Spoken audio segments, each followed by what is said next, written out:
welcome to the Power of Effective Branding, hosted by me, Damion. Just to give you a little backstory about myself, I've been in sales and marketing for over 20 years. I'm a serial entrepreneur. I've started many businesses and closed them. And I'm very passionate about branding and helping small businesses. So today, as we jump into it, this is our agenda for today. And these are just some tips and strategies on how to create an effective brand. And so we're going to go through each of them. And once again, if you have any questions, feel free to interrupt me and ask. All right. Let's talk about the importance of branding. So in order to have a successful brand, these are the top 3 fundamentals that you need to have. So first of all, you need to establish a distinct identity. The importance of establishing a distinct identity is so that you're able to really set yourself apart from the competitors and really create that trust amongst your clients. So once you are able to establish that, you're able to build trust. Once the trust is there, you're now able to foster a long-term community and loyalty with your customer. When you have a fostering a long-term, that means repeat clients and repeat business, which is always good. Second, these are the effective branding elements. So the main components that you need to have is you need to have your visual identity. So what does that mean? It means your logo has to be clear, your colors have to be defined, and your typography has to be established as well. So combining these 3 things would allow you to have a really good brand. The second thing you have to do is really have a brand message that is clear and consistent with the customer and your clients. If it's not clear, then that really involves some issues and doesn't really foster trust. And the third thing is to have consistency across all platforms. Any questions so far? Oh. Actually, I have a question. Yeah.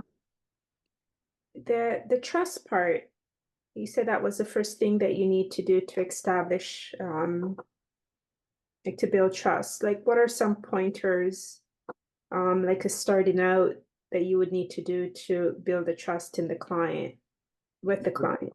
The main thing is when it comes to building trust is consistency. So if there's not consistency across your platform, like your website looks a little bit different from your social media, your business cards, and your print and advertising look a little bit different, it's hard to really foster trust because it's not consistent. Does that answer the question? Yeah, totally. Definitely. Thank you. No problem. All right. So once you've established your brand identity, the next thing is really understanding your audience. So as a brand consultant, the number one thing that I ask my clients when I get into a meeting is, who is your target market and who are you targeting? And guess what the number one answer is? Can you guys guess? I don't have one. That's number 2. What do you think number 1 is? Everyone. Exactly. And that is the wrong answer. So the main thing is really targeting who the main target group that you're targeting, because everyone is not your customer. There's a certain niche that you're able to target, and once you're able to target that, you're able to know how to better target them and really tailor your message to that audience, so that you're able to really establish your needs and the importance of what they need.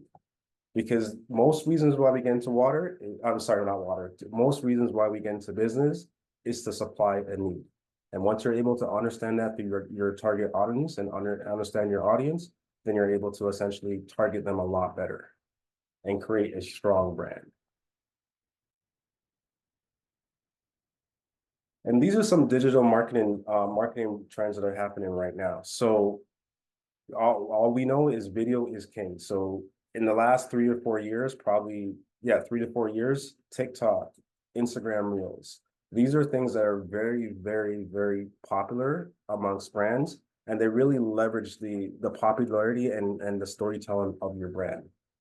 The other thing is user-generated content. So this could go across all platforms if you're an individual or a small company trying to essentially gain the trust of your customers.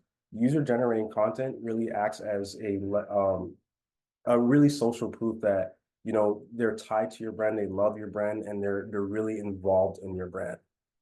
And the personal connection. So you're tailoring with good brands, you're able to essentially tailor the content that you need in order to establish your brand as well. And this really brings the strong brand identity to your customers and builds relationships. And also brand consistency. So we mentioned it before that to have a strong brand. So these are the three main points that I would say that allows you to have brand consistency. The number one thing is to establish a brand guide. So those brand guides, as you can see on the left-hand side, it establishes what your logo is, how to use your logo, the different color palettes that you have in your logo, your typography, and how your marketing materials will look. So with the brand guide, it really maintains consistency across all platforms. And if you're running a small team or even a big company, you're able to pass this brand guideline across each and every all your team members so that they understand how to build certain content. So for instance, if you are a big company and you have your design department, they now know what to do and how to do it in the proper way. And if you're an individual and you have your own business, and if you're outsourcing, this is an easy way for the contractors that you're hiring to allow your brand to be consistent across all platforms. And real world success. So if anyone knows me, and for those that don't know me, I love Nike. As Drake says, checks over stripes, that's what I like. And that is totally me. And this is just an example of a really strong brand. And the reason why I take Nike is that they have me. They have all my money. They take anything that comes out. Nike is me. And the reason why they're able to do that is that they're able to have a strong visual identity with their logo, their color, and typography. If you go anywhere in the world and you see that check, just the check mark, the automatic sense is that you know it's Nike. And their brand messages is clear and consistent. They're here to target the athlete in you. Even if you're not an athlete, they want you to feel that you could do it. Like their famous slogan is "Just do it," right?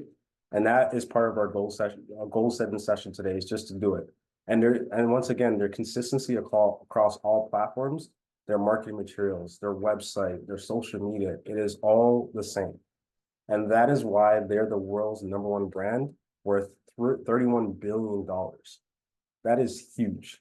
And they've held that title for about 5 years now. And let's talk about do's and don'ts of branding. So don't present conflicted messages across your across visuals or platforms. Why? Because inconsistency confuses customers.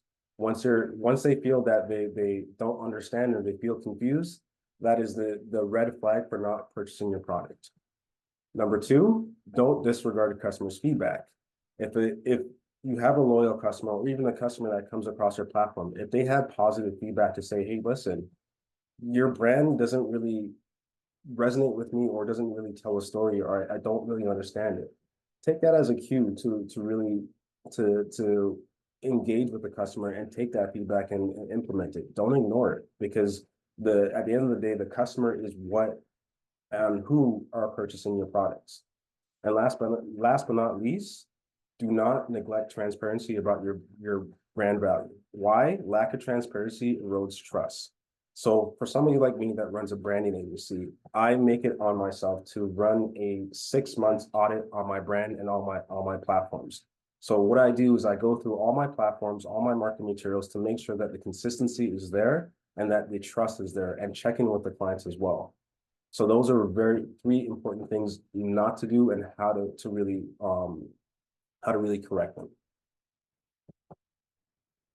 And measuring success. So #1 thing about measuring success, you have to have your brand loyalty. The way to measure that is to see who your repeat customers. Ask them why. Why are you coming back? How are you essentially purchasing a product? And really measure that success and keep doing what you're doing if the customer is there. If it's working, don't change it. The other thing is to really measure your digital presence online. Is it working? So is your online engagement, are the people engaging with your posts? Is your post up to date? Is it matching your brand guidelines? These are certain things that you can measure. And also brand consistency, just make sure that everything is consistent across all platforms.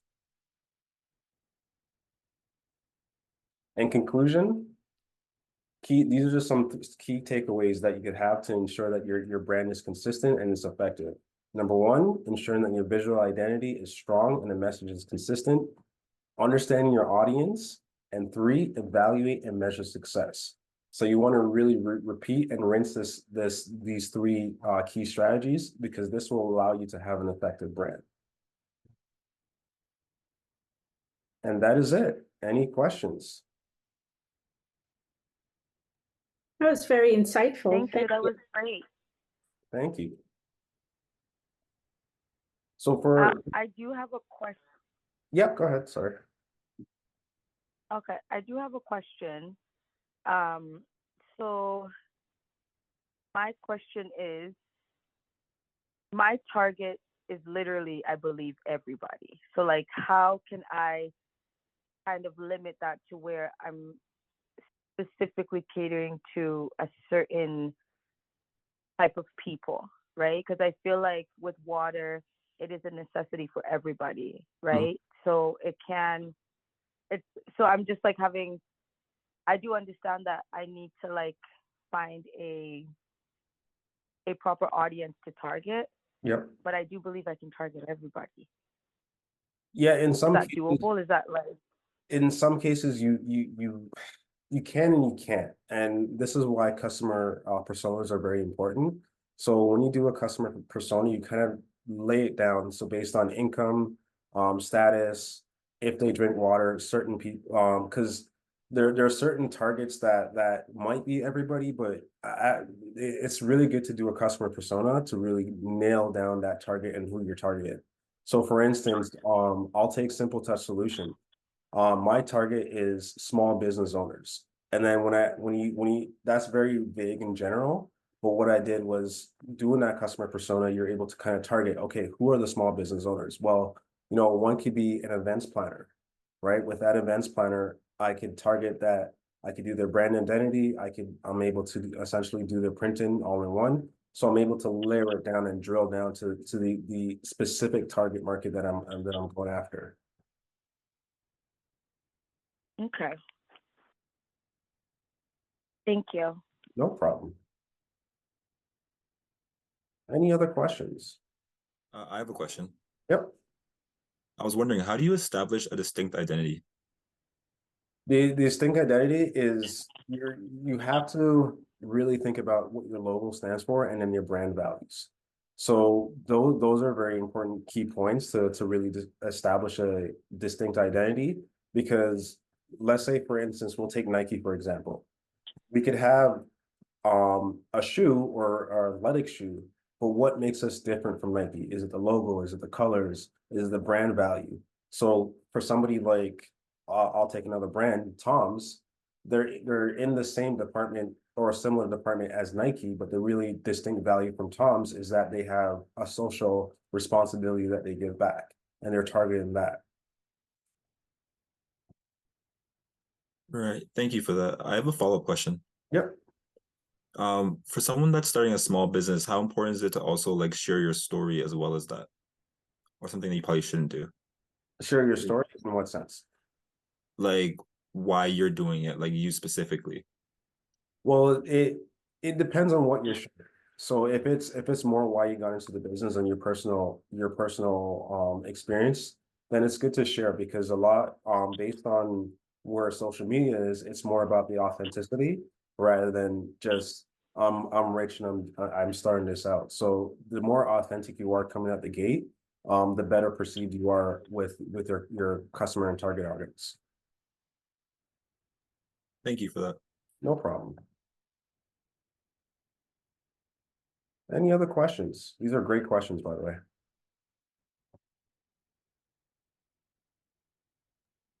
I have a question. Yep. So currently I don't own a business, but I'm in the process. I've been working on a business plan for the last 6 months. Okay. But the branding that I'm thinking about is, how do I brand myself? It's not a product. I'm going to be branding a service. It's a service that I've been doing for 30 years. But now I want to do it independently, external of a, company. I want to go and do it on my own. I'm kind of working on like a contract project right now, similar to what I'm thinking about doing as a business. Okay. But it's not a product I'm selling, it's my expertise that I'm selling. So in terms of the branding that you're talking about, it's more related to an item or an object. But how is it any different if you're trying to brand yourself in terms of consistency, like a consistency image or consistency in terms of your personality or your aptitude? Like how would you go about branding yourself? How would So, you focus on branding your business? so, great question. And the way that I would answer that is that, you have to consider yourself as a business as well. So, the tips and strategies that I implemented or that I presented on today, it still translate into personal branding. So, for instance, if you were running a service business, you want to have that consistency on your digital platforms. You want to have that consistency on your personal platform or the marketing materials. Because I've worked with certain individuals that do have their personal business as, like, for instance, a real estate agent or DJs. These are all self business, but it all depends on your brand as well. And the main thing that I would say is that these strategies, you can essentially these strategies, you could take it to the personal level, but it's always good to maintain the consistency and have a brand identity. So for instance, let's say for instance that you want to start, like you, as you mentioned, use a service business. That definitely would recommend a logo so that you could be identified. Even if it's just your initial, but in a unique way that you're able to essentially have that, but also have a distinct colors and typography, so that when you do want to venture into the digital platforms, such as your website, your social media, the fonts, the colors, your logo, it's all consistent across your business cards, your flyers, and your website as well. Great, that makes sense. All right. Thank you for that. No problem. Any other questions?